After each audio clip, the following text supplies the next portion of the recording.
guys, ako mano din Manapon guys. Manapon sa kapulon karon guys. Ako pala si Joanne, taga Mindanao. Ako taga lugar na ako sa Barangay Tubod, Likod, Zamboanga del Sur. Ako'y unang kabuk mga anak. Yung mga babae, bunso ng lalaki, dahil ayun, liman lang akong anak, matin ko special child, matin ko karong special child na anak, kapangalan ako, ay lima na lang sila, sinura na sila amahan, focus na lang ko ani sa mga anak na ko, ako kibatayan ako ang anak na ko, ni karing isa, kay mandar yung epilepsy na sakit, naglikado na madlok ng mga kuan ba ginabantayan ginang ko siya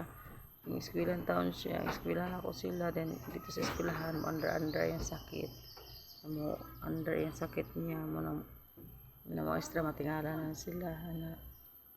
itong karon di na sa eskwela na akong kaguulan na ako na mga ko niyong advice please bangi ko ninyo mga guys mga kananay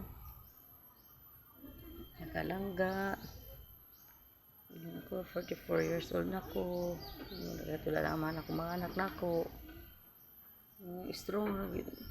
napiliton din ako ng strong ko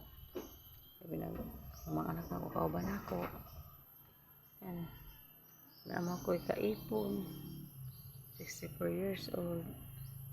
wala ragapon parang marag di ko swerte sa akong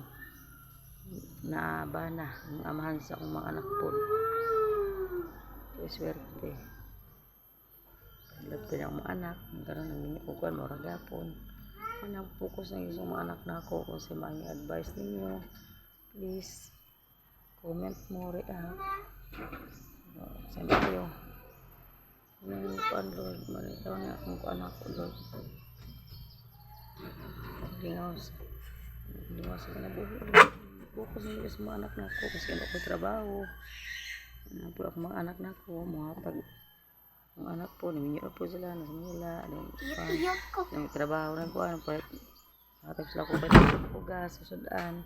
importante bugas lang po ang palito mas susudan okay lang ito ba akong katimang gina akong anak na akong sakit ng epilepsy under yung sakit niya magiging akong kaguulan na ako ang sitwasyon ako